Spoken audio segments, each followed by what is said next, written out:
വചനാമൃതം തയ്യാറാക്കി അവതരിപ്പിക്കുന്നത് ജാഹിർ മാളിയേക്കൽ. ലോകത്ത് നാനാഭാഷകളുണ്ട്. അവ ഓരോ രാജ്യക്കാരും ആശയ അന്വേഷണ മാർഗമാക്കി സംസാരിക്കുകയും ചെയ്യുന്നു. എന്നാൽ ഏതു ഡിക്ഷണറിയിലും കാണാത്ത ഒരു ഭാഷയാണ് സ്നേഹഭാഷ. അതിലെ പദാവലികൾ ഹൃദയസ്വരങ്ങളാണ്. മനുഷ്യനെ തിരിച്ചറിയുന്നു എന്നതാണ് അതിൻ്റെ പ്രത്യേകത.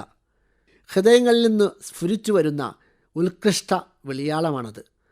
ഉപാധികളില്ലാതെ ഒരാളെ കൂടെ കൂട്ടാനും മനസ്സിലാക്കാനും കഴിയുമ്പോഴാണ് സ്നേഹം അനശ്വരമാകുന്നത്. നേട്ടക്കോട്ടങ്ങൾ നിർണയിച്ചു ആളുകളെ മാറ്റി നിർത്തപ്പെടുന്നത് സ്വാർത്ഥത മൂലമാണ്. എന്തെങ്കിലും ഒരു ഗുണം ലഭ്യമാകണമെന്ന ലക്ഷ്യത്തിൽ ഒരാളെ ഒപ്പം നിർത്തുന്നതും പിന്തുണയ്ക്കുന്നതും കപട ബന്ധത്തിൻ്റെ വലിയ അടയാളമാണ്. സ്നേഹത്തിലൂടെ മാത്രമേ ബന്ധങ്ങൾ കൂട്ടിയുറപ്പിക്കാൻ സാധിക്കൂ.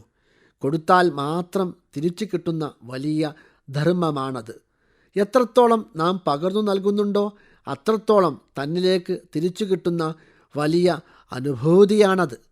പക്ഷേ തിരിച്ചു കിട്ടുമെന്ന് ഒരിക്കലും പ്രതീക്ഷിക്കരുത്. തിരികെ ലഭിക്കുമെന്ന മനസ്ഥിതിയിൽ നൽകുന്ന ഒന്നിലും ആത്മാർത്ഥത കാണില്ല. ഒന്നും തിരിച്ചാഗ്രഹിക്കാതെ ഒരാളിലെ ഐശ്വര്യം മാത്രമായിരിക്കും അവർ ആഗ്രഹിക്കുക. മനസ്സിൽ നിന്ന് രൂപപ്പെടുന്ന ചെറുമധുരം കൂടിയാണത്. എന്നാൽ ഇന്ന് ഭൂമി ലോകത്ത് ഒരു വ്യവസ്ഥയും വയ്ക്കാതെ സ്നേഹം ചൊരിഞ്ഞു നൽകുന്ന ഏക കഥാപാത്രം അമ്മ മാത്രമാണ്.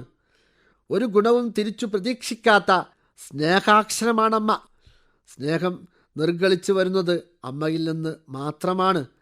എന്നാൽ മനുഷ്യൻ ട്രെൻഡിനനുസരിച്ച് സഞ്ചരിക്കുന്നു.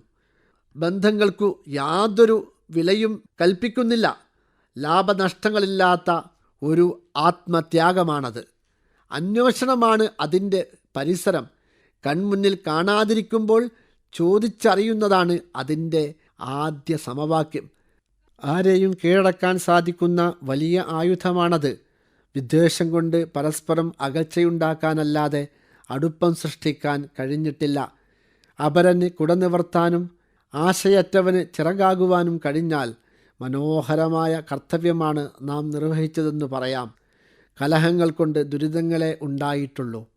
നമുക്ക് സ്നേഹമഴത്തുള്ളികളായി ലോകവിജയത്തിനായി മുന്നേറാം. സ്നേഹഗാഥ പാടാം. ഏവരിലും ആമോദത്തിൻ്റെ പുതിയ ശീലുകൾ തീർക്കാം. വചനാമൃതമാണ് നിങ്ങൾ ഇതുവരെ കേട്ടത്. തയ്യാറാക്കി അവതരിപ്പിച്ചത് ജാഹിർ മാളിയേക്കൽ.